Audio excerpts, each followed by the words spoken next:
Hay secretos que no pesan. Los guardas en un cajón, los olvidas con el tiempo, y un día te das cuenta de que ya ni recuerdas bien qué era lo que ibas a callar. Pero hay otros secretos que son distintos. Esos no se guardan en ningún cajón. Se instalan en algún lugar del pecho, justo debajo del esternón, y ahí se quedan para siempre, respirando, latiendo, recordándote que existen cada vez que escuchas una canción en la radio, cada vez que ves una fotografía, cada vez que alguien pronuncia ese nombre. Yo llevo uno de esos secretos desde hace más de 70 años. Me llamo Consuelo Vargas. Tengo 84 años y vivo en la Ciudad de México, en el mismo departamento donde he vivido los últimos 40. Mis hijos me visitan los domingos. Mis nietos me llaman por videollamada desde Monterrey y desde Los Ángeles. Tengo una vida tranquila, pequeña, digna, la vida de una mujer que sobrevivió muchas cosas y aprendió a conformarse con la paz. Pero hay algo que nunca les conté a mis hijos. Algo que no le conté a mi marido en vida. Algo que solo supo una persona, mi comadre Estela, que se fue hace 12 años y se llevó esa verdad consigo a la tumba. Hoy me toca cargarla sola. Y ya no puedo más. Por eso estoy aquí. Tenía 16 años cuando lo conocí. No en un teatro, no en una proyección de cine, no en uno de esos eventos llenos de gente donde todos se empujaban para acercarse a él. Lo conocí en una tarde ordinaria de martes, en la casa de mi tía Remedios, en una colonia de Guadalajara, donde nada extraordinario había pasado nunca ni volvería a pasar después. Mi tía era costurera, hacía trajes de charro, y Pedro Infante, que en ese entonces estaba grabando cerca de la ciudad, llegó un martes a recoger un traje que ella le había bordado a mano durante semanas. Llegó solo, sin asistentes, sin guardias, solo él, con esa manera de caminar que tenía, como si el suelo le perteneciera sin tener que demostrárselo a nadie. Yo estaba en el, se botulizó, patio trasero tendiendo ropa cuando escuché su voz. Una voz que yo conocía de la radio, de las películas, de los sueños que una muchacha de 16 años no le contaba ni a su almohada. Me quedé paralizada con las manos mojadas sobre la cuerda del tendedero. Y entonces mi tía me llamó. Consuelo, ven a saludar. Entré a la sala temblando, y ahí estaba él, más bajo de lo que imaginaba, más humano de lo que imaginaba, con una sonrisa que no era la sonrisa de las películas, era otra cosa. Era la sonrisa de alguien que sabe exactamente el efecto que produce y que aún así no puede evitar ser genuino. Me tendió la mano. Me preguntó cómo me llamaba. Le respondí con un hilo de voz. Y entonces dijo algo que no olvidé nunca. Dijo que tenía ojos de los que guardan cosas importantes. En ese momento no supe qué quería decir. Años después entendería que tenía razón, que mis ojos, sin yo saberlo, ya se estaban preparando para cargar algo que él todavía no me había dicho, algo que me diría mucho tiempo después, en una noche que empezó como cualquier otra y terminó rompiéndome en dos. Pero antes de llegar a esa noche, necesito contarles cómo fue que un hombre como Pedro Infante se convirtió en mi amigo, porque eso es lo que fue, mi amigo. Y sé que hay gente que no lo va a creer. Sé que hay gente que va a pensar que soy una viejita que exagera, que confunde recuerdos, que romantiza el pasado. No los culpo, pero les pido que me escuchen, porque lo que voy a contar no lo inventé, lo viví, y lo he callado tanto tiempo que ya se siente como una piedra en el centro del pecho. Ya es hora de soltarla. Hay secretos que no pesan. Los guardas en un cajón, los olvidas con el tiempo, y un día te das cuenta de que ya ni recuerdas bien qué era lo que ibas a callar. Pero hay otros secretos que son distintos. Esos no se guardan en ningún cajón. Se instalan en algún lugar del pecho, justo debajo del esternón, y ahí se quedan para siempre, respirando, latiendo, recordándote que existen Cada vez que escuchas una canción en la radio, cada vez que ves una fotografía, cada vez que alguien pronuncia ese nombre. Yo llevo uno de esos secretos desde hace más de 70 años. Me llamo Consuelo Vargas. Tengo 84 años y vivo en la Ciudad de México, en el mismo departamento donde he vivido los últimos 40. Mis hijos me visitan los domingos. Mis nietos me llaman por videollamada desde Monterrey y desde Los Ángeles. Tengo una vida tranquila, pequeña, digna, la vida de una mujer que sobrevivió muchas cosas y aprendió a conformarse con la paz. Pero hay algo que nunca les conté a mis hijos, algo que no le conté a mi marido en vida, algo que solo supo una persona, mi comadre Estela, que se fue hace 12 años y se llevó esa verdad consigo a la tumba. Hoy me toca cargarla sola. Y ya no puedo más. Por eso estoy aquí. Tenía 16 años cuando lo conocí. No en un teatro, no en una proyección de cine, no en uno de esos eventos llenos de gente donde todos se empujaban para acercarse a él. Lo conocí en una tarde ordinaria de martes, en la casa de mi tía Remedios, en una colonia de Guadalajara, donde nada extraordinario había pasado nunca, ni volvería a pasar después. Mi tía era costurera, hacía trajes de charro, y Pedro Infante, que en ese entonces estaba grabando cerca de la ciudad, llegó un martes a recoger un traje que ella le había bordado a mano durante semanas. Llegó solo, sin asistentes, sin guardias, solo él, con esa manera de caminar que tenía, como si el suelo le perteneciera, sin tener que demostrárselo a nadie. Yo estaba en el patio trasero, tendiendo ropa cuando escuché su voz. Una voz que yo conocía de la radio, de las películas, de los sueños que una muchacha de 16 años no le contaba ni a su almohada. Me quedé paralizada con las manos mojadas sobre la cuerda del tendedero.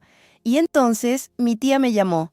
«Consuelo, ven a saludar». Entré a la sala temblando. Y ahí estaba él, más bajo de lo que imaginaba, más humano de lo que imaginaba, con una sonrisa que no era la sonrisa de las películas, era otra cosa, era la sonrisa de alguien que sabe exactamente el efecto que produce y que aún así no puede evitar ser genuino. Me tendió la mano, me preguntó cómo me llamaba. Le respondí con un hilo de voz, y entonces dijo algo que no olvidé nunca. Dijo que tenía ojos de los que guardan cosas importantes. En ese momento no supe qué quería decir.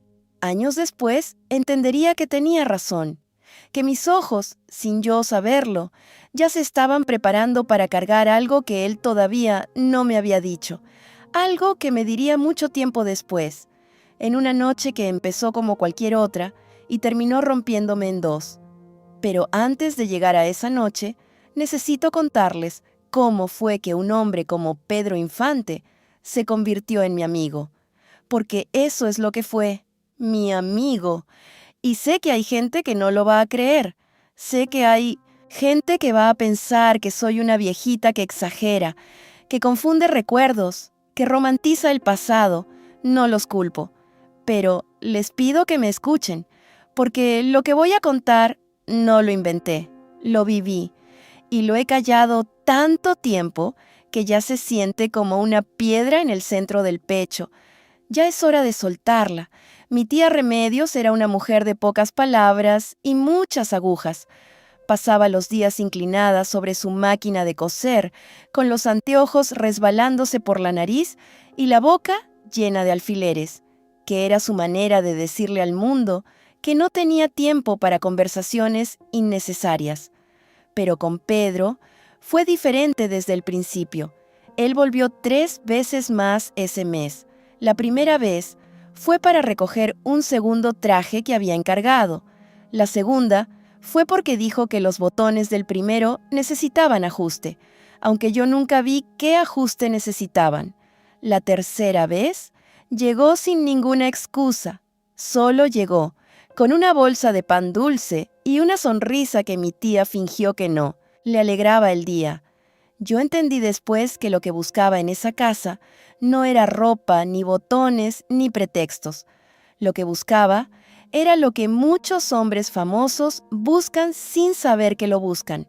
Un lugar donde nadie los mirara como si fueran una estatua. En casa de mi tía, Pedro Infante era simplemente Pedro. Se sentaba en la silla más incómoda del comedor, la que tenía una pata más corta que las demás, y que todos evitaban. Tomaba café con demasiada azúcar. Se reía de sus propios chistes antes de terminarlos. Preguntaba por los vecinos como si llevara años viviendo en esa colonia.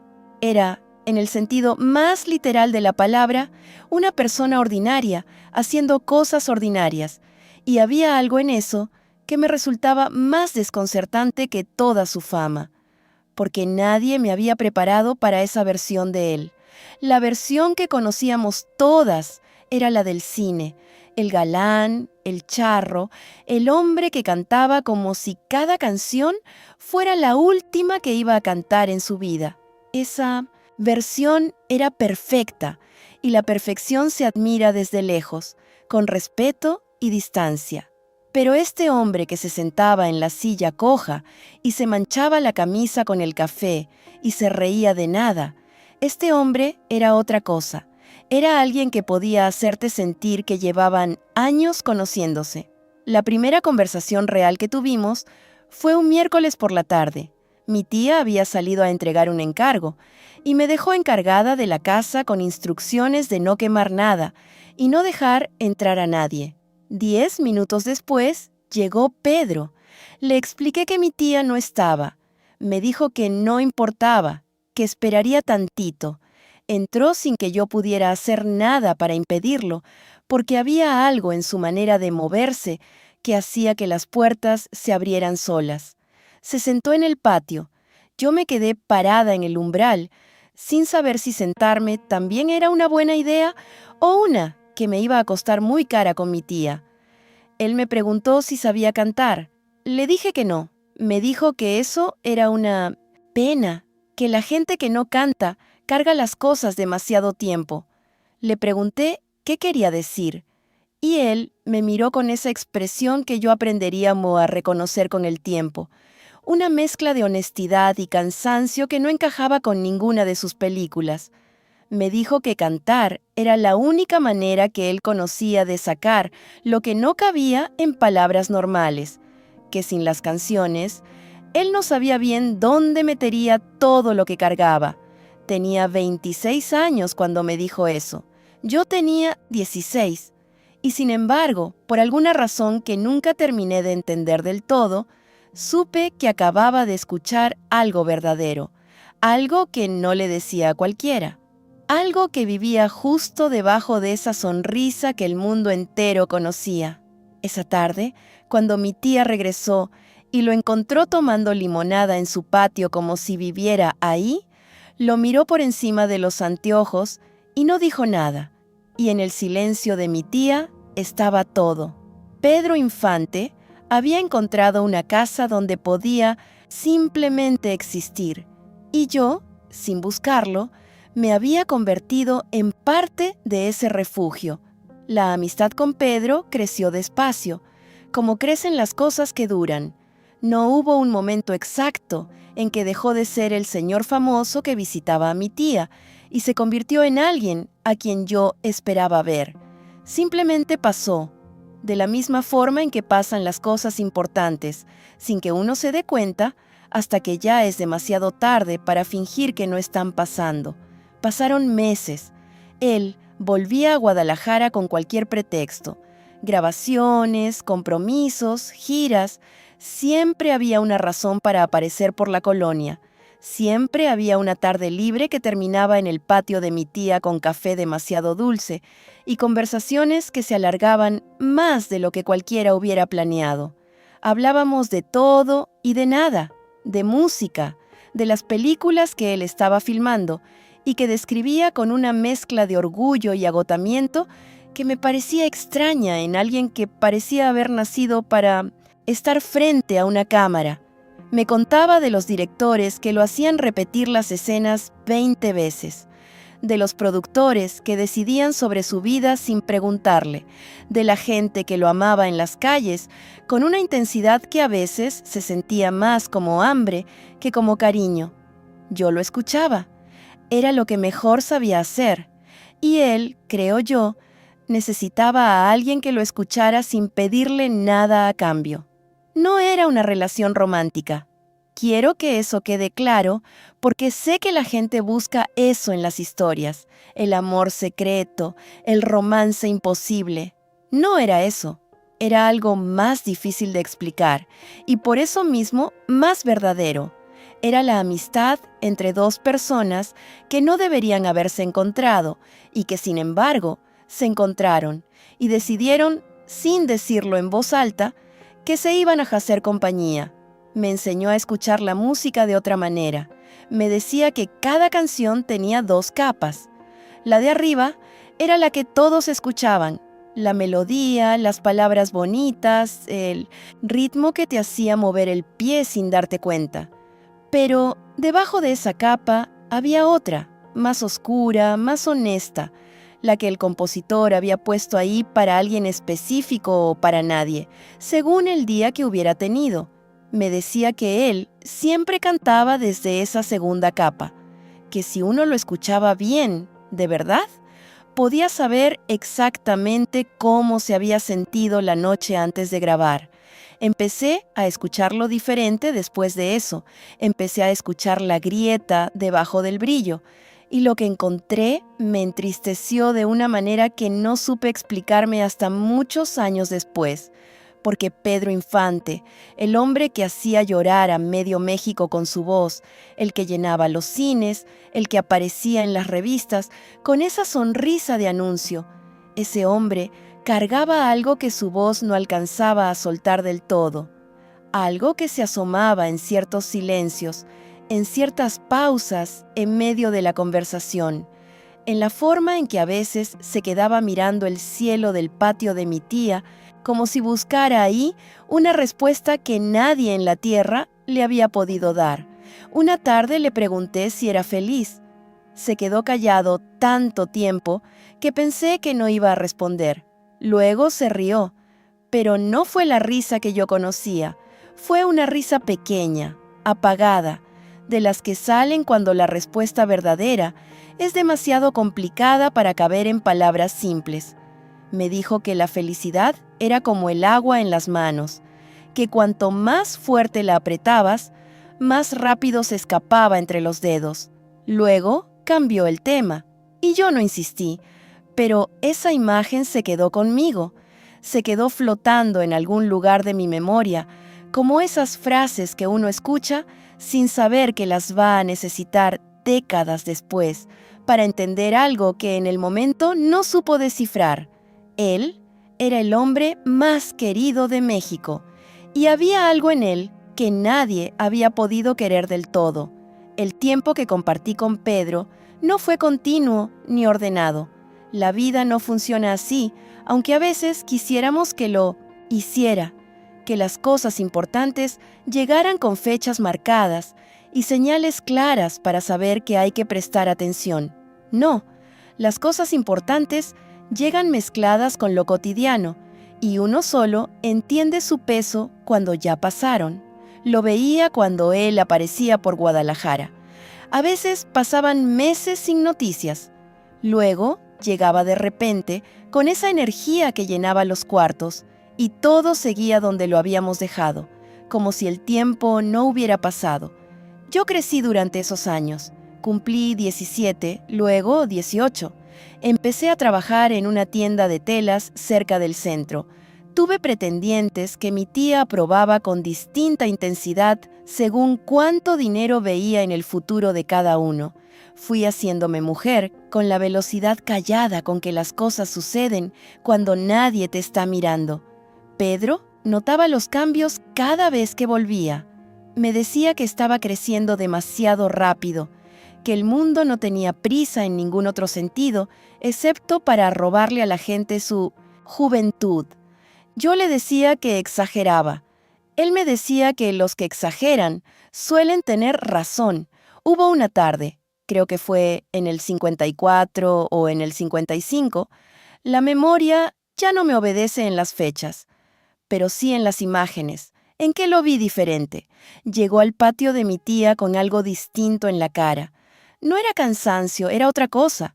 Era la expresión de alguien que ha tomado una decisión importante y todavía no sabe si fue la correcta. Le pregunté qué tenía. Me dijo que nada, que estaba bien. Le dije que lo conocía suficiente para saber que no era verdad. Se quedó callado, mirando el jardín. Mi tía había sembrado bugambilias que ese año habían crecido demasiado y trepaban por toda la barda con una violencia de flores rosas que de alguna manera resultaba hermosa. Las miramos los dos en silencio durante un rato. Luego me dijo que había cosas en su vida que estaban cambiando, que había decisiones que ya no podía aplazar, que a veces sentía que llevaba demasiadas versiones de sí mismo al mismo tiempo y que el peso de mantenerlas todas en pie se estaba volviendo difícil de cargar. No me dio detalles. No era su estilo. Pedro hablaba en capas, igual que sus canciones. Te daba la superficie y esperaba a ver si eras capaz de escuchar lo que había debajo. Esa tarde, me quedé con la sensación de que estaba a punto de contarme algo, que había llegado hasta el borde de alguna confesión, y luego se había detenido, como quien llega al filo de un acantilado y decide que todavía no. Cuando se fue, mi tía me preguntó si estaba bien. Le dije que sí, pero había algo en esa tarde que se sentía diferente a todas las anteriores, como cuando el cielo cambia de color de una manera que no sabes explicar, pero que tu cuerpo reconoce antes que tu mente. Algo se estaba terminando, o algo estaba a punto de comenzar. No sabía cuál de las dos cosas era peor. La siguiente vez que lo vi fue de noche, y esa noche fue la última vez que el mundo que yo conocía se mantuvo intacto. Era abril. Lo sé porque las jacarandas estaban en su momento exacto, ese punto en que el morado es tan intenso que parece irreal, que parece pintado por alguien que nunca ha visto una jacaranda de verdad y la imaginó demasiado perfecta. Las calles de Guadalajara olían a flores y a tierra mojada por una lluvia que había caído esa misma tarde. Pedro llegó cerca de las 8 de la noche. Mi tía ya dormía. Tenía el sueño temprano y profundo de la gente que trabaja con las manos todo el día. Yo estaba en el patio con una taza de té, que ya se había enfriado cuando escuché el golpe suave en la puerta lateral, el que daba directo al callejón. Era el golpe que usaba él cuando no quería despertar a nadie. Abrí sin preguntar. Ya sabía quién era.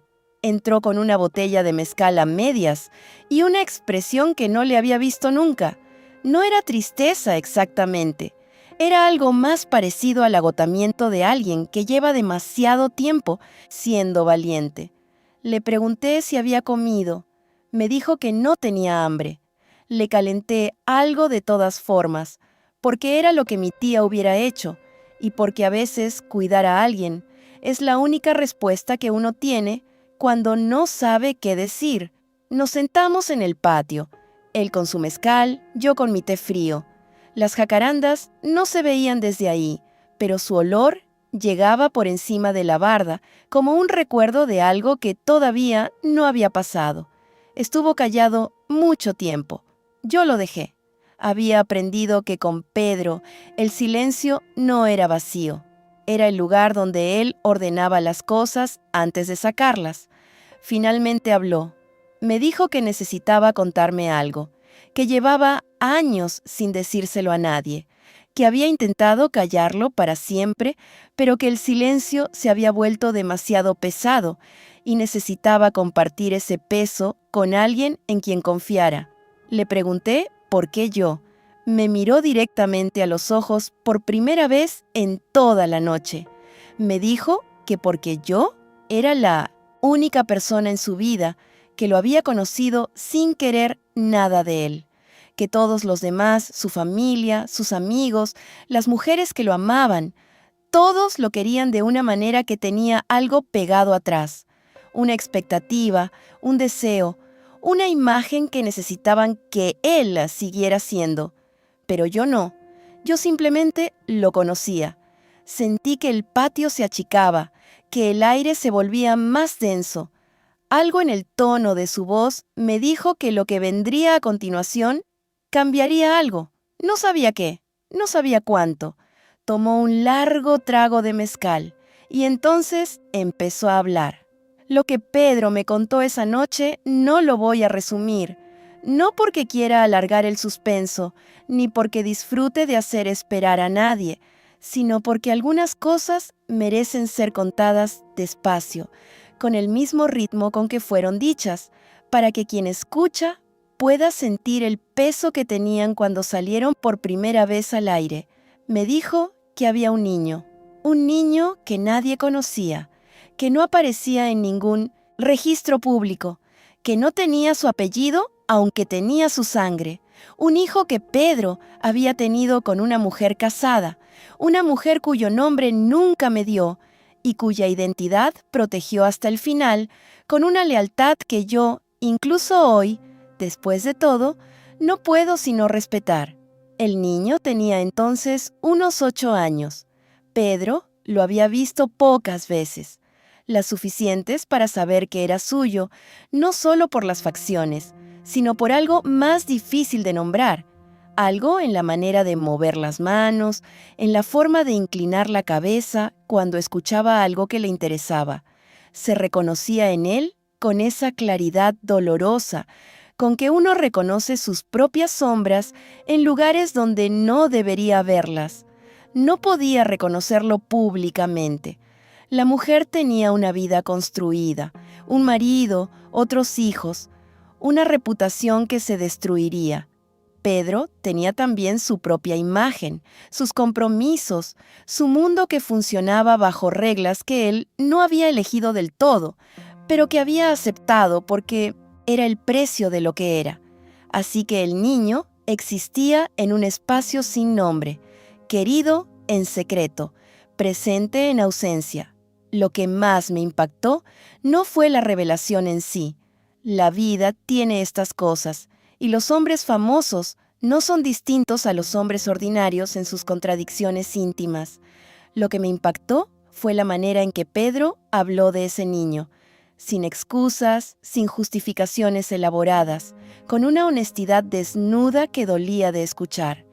Me dijo que lo que más le pesaba no era el secreto, era el tiempo. Cada día que pasaba era un día que ese niño crecía sin saber del todo quién era su padre, sin poder preguntar cosas que los hijos necesitan preguntar, sin tener un lugar claro en el mundo. Me dijo que a veces, en medio de una grabación, en pleno set con las cámaras encendidas y el director esperando, pensaba en él, en qué estaría haciendo, si le gustaría la música, si algún día escucharía sus canciones sin saber que le estaban cantando también a él. El patio estaba completamente en silencio, ni los grillos, ni el viento, solo su voz y el peso de lo que estaba soltando después de años de cargarlo solo. Me preguntó si lo juzgaba. Le dije la verdad. Le dije que no era mi lugar juzgarlo, que lo que sentía era algo más parecido a la tristeza. Tristeza por él, tristeza por ese niño, tristeza por todas las cosas que el mundo no deja que existan a la luz. Se quedó callado otro momento largo. Luego me dijo que necesitaba pedirme algo. Y fue en ese momento, en esa pausa exacta entre lo que ya había dicho y lo que estaba a punto de decir, cuando entendí que esa noche no era solo una confesión, era también una petición. Me pidió que lo recordara, no al Pedro de las películas, no al charro de la sonrisa perfecta y la voz que hacía llorar a los estadios. Me pidió que recordara a este, al que se sentaba en sillas cojas y tomaba café con demasiada azúcar, y a veces se quedaba mirando el cielo sin decir nada, porque adentro estaba demasiado lleno de cosas que no sabía cómo sacar. Me dijo que tenía miedo de que cuando se fuera, y usó exactamente esa palabra, cuando se fuera, lo único que quedara de él fuera la leyenda, la imagen, el ídolo que la gente había construido con sus películas y sus canciones y sus fotografías, que la persona real, con sus errores y sus amores imposibles y sus culpas genuinas, esa desapareciera, que nadie supiera que esa persona había existido. Me tomó las manos. Las suyas eran grandes y cálidas, y en ese momento temblaban ligeramente, con ese temblor pequeño que tienen los hombres fuertes cuando finalmente bajan la guardia. Me dijo que yo era su testigo, que con haberme contado lo que me contó esa noche, algo de la verdad quedaría en algún lugar del mundo, aunque fuera en la memoria de una muchacha, de una colonia de Guadalajara, que nadie iba a entrevistar ni fotografiar nunca. Le dije que lo recordaría, le dije que lo prometía, y lo cumplí. Dios sabe que lo cumplí. Durante 70 años lo cumplí de la única manera que pude cumplirlo, en silencio, cargando esa noche como se carga algo precioso y peligroso al mismo tiempo, con cuidado de no tirarlo, pero también sin poder mostrárselo a nadie. Lo que no sabía esa noche, lo que ninguno de los dos sabía, era cuánto tiempo me tocaría cargar esa promesa. Pedro murió menos de 2 años después, el 15 de abril de 1957. Su avión cayó cerca de Mérida. Yo me enteré por la radio. Estaba en la tienda de telas donde trabajaba cuando el locutor lo anunció con esa voz que tienen los locutores cuando algo es demasiado grande para decirlo de manera normal. La voz se le quebró, y en esa grieta pequeña de la voz de un hombre que no conocía yo, entendí que era verdad. Me tuve que sentar en el piso, literalmente. Me senté en el piso de la tienda entre rollos de tela y no pude levantarme durante un rato. Mi jefe vino a ver qué me pasaba. Le dije que me había mareado. No podía decirle la verdad. La verdad era demasiado grande y demasiado mía para caber en esa tienda con ese hombre que no entendería nada. Esa noche lloré como no había llorado nunca. No lloraba al ídolo. Lloraba al hombre de las manos grandes que temblaban cuando finalmente bajaba la guardia. Lloraba al que tomaba café con demasiada azúcar y se sentaba en la silla coja. Lloraba al padre de un niño sin nombre que ahora quedaría huérfano de una manera que el mundo nunca entendería del todo. Lloraba también por mí, por la promesa que acababa de volverse permanente, porque él ya no estaba para liberarme de ella. Los muertos descansando, son los vivos los que cargan.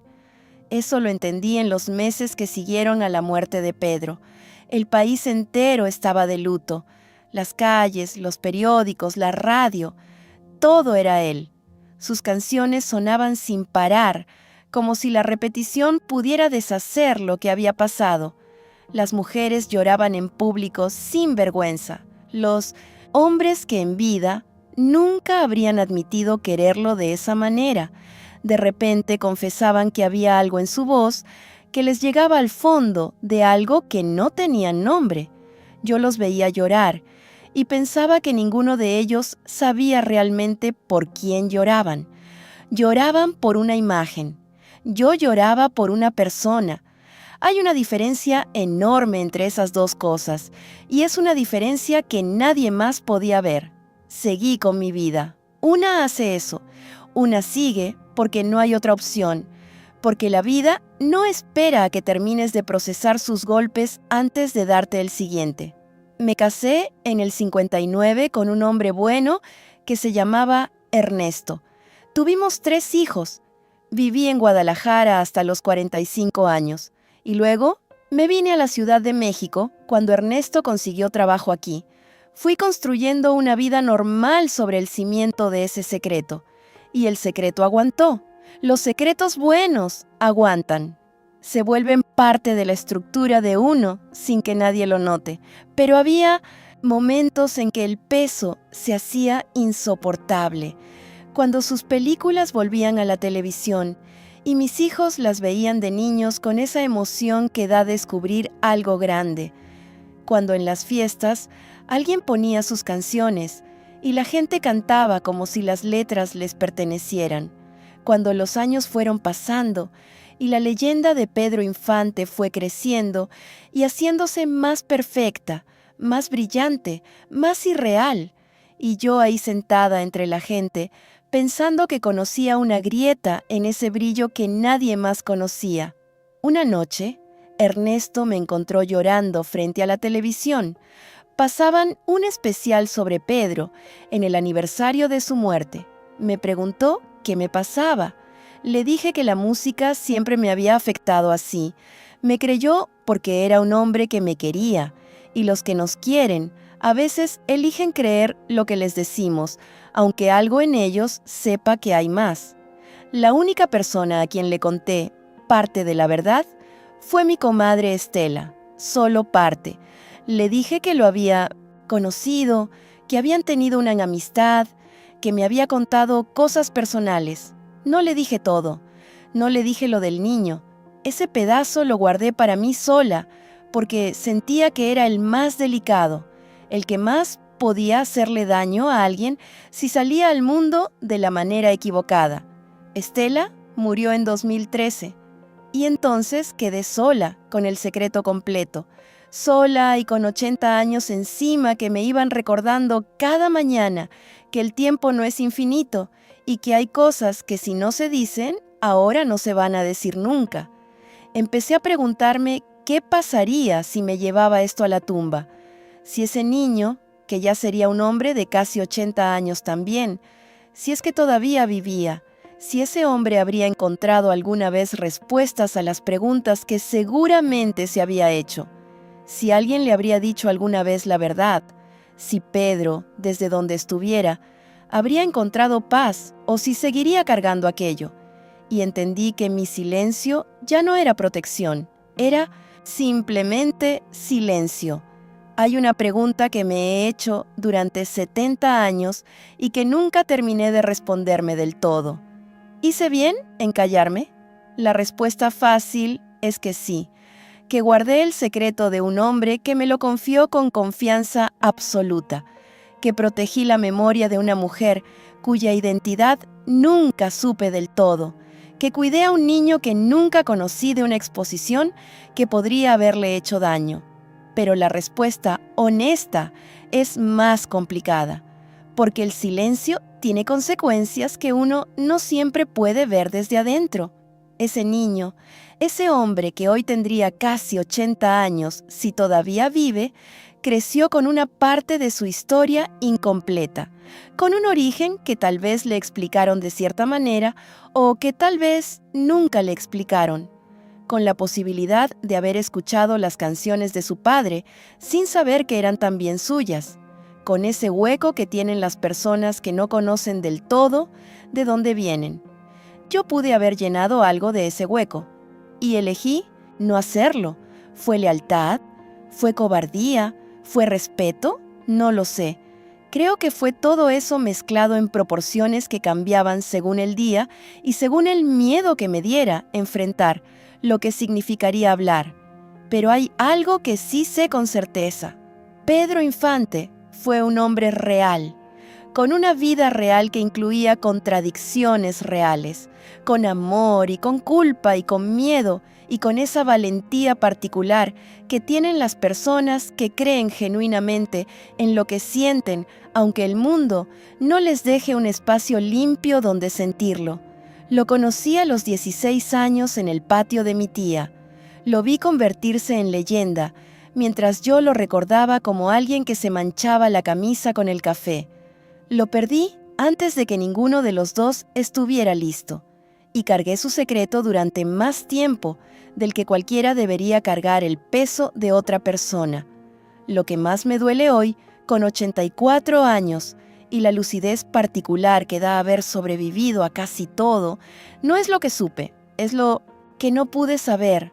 No sé si ese niño tuvo una buena vida, no sé si alguna vez se enteró, no sé si Pedro, en sus últimos días, en esas horas antes de subir al avión que ya no volvió, pensó en él, si le mandó algún mensaje a través de alguien, si encontró alguna manera de decirle lo que no había podido decirle de frente. Esas preguntas no tienen respuesta, y aprender a vivir con preguntas sin respuesta es tal vez la lección más difícil y más inevitable de una vida larga.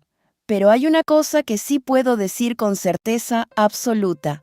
Esa noche en el patio, con las jacarandas oliendo desde afuera y el mezcal a medias sobre la mesa, Pedro Infante no fue el ídolo que el mundo conocía.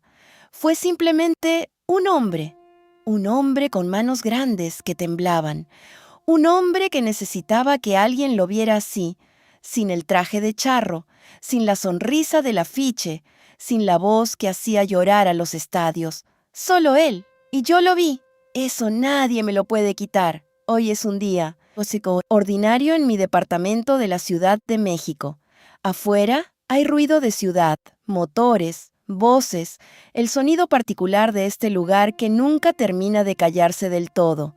Adentro hay silencio y hay luz de tarde que entra por la ventana y cae sobre las fotografías que tengo en la repisa. Mis hijos, mis nietos, Ernesto, en una foto de cuando todavía éramos jóvenes, y ninguno de los dos sabía todavía todo lo que íbamos a tener que aprender. Y entre esas fotografías, guardada en un sobre viejo dentro del cajón del buró, hay una cosa más, una fotografía pequeña, en blanco y negro, tomada en el patio de mi tía Remedios. En ella aparecemos dos personas, una muchacha de 16 o 17 años, con el cabello recogido y una expresión seria, que no alcanza a esconder completamente algo que podría ser alegría. Y un hombre joven, con una sonrisa que el mundo entero conoce, aunque en esta foto particular se ve diferente a todas las demás fotos suyas que existen. Se ve tranquilo, se ve, si uno lo mira bien y sabe lo que está mirando, como alguien que por un momento no tiene que ser nadie más que él mismo. Esa fotografía es lo único que tengo que prueba que esa amistad existió. Y durante 70 años fue suficiente. Era mi prueba privada, mi recordatorio silencioso de que aquello había sido real, y no un sueño de juventud que la memoria hubiera exagerado con los años. Hoy la saco del cajón y la miro mucho tiempo. Pienso en todo lo que se perdió cuando su avión cayó. No solo la voz, no solo las películas que nunca se hicieron, no solo las canciones que nunca se grabaron. También se perdió la posibilidad de que ese hombre se reconciliara con sus propias sombras, de que encontrara la manera de ser padre de ese niño en algún sentido que el mundo pudiera ver, de que llegara a la vejez con menos cosas sin resolver. Me pregunto, ¿qué habría hecho él con 84 años? Me lo imagino todavía en una silla coja, todavía con demasiada azúcar en el café, todavía mirando el cielo en busca de respuestas que el cielo guarda para sí. Me hace sonreír pensarlo así. He hablado hoy más de lo que he hablado en 70 años sobre esto. Y hay algo que se siente distinto en el pecho. No exactamente alivio, no exactamente paz. Algo más parecido a lo que siente uno cuando termina de cargar algo muy pesado hasta el lugar al que pertenecía y finalmente lo deja ahí. No sé si hice bien en contar esto ahora. No sé si alguien que debería escucharlo lo va a escuchar. No sé si el hijo de Pedro, ese niño de 8 años que ahora sería casi un anciano, está vivo todavía o si se fue ya también sin haber sabido nunca del todo. Pero sé que le prometí a un hombre que lo recordaría. No al ídolo, a él. Y esta es mi manera de cumplirlo, finalmente, completamente, con todo lo que eso implica. Pedro Infante fue real, más real que cualquier película, más humano que cualquier canción, más frágil y más valiente que cualquier personaje que interpretó jamás.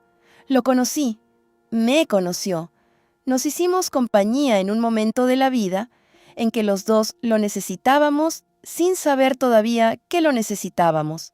Y eso, después de todo, después de los 70 años, y las preguntas sin respuesta, y el peso de lo que no se pudo decir, y la soledad de cargar la verdad de alguien que ya no está, eso es lo más importante que puedo decir hoy, que fue real, que existió de verdad, y que alguien que lo quiso de verdad todavía está aquí para decirlo.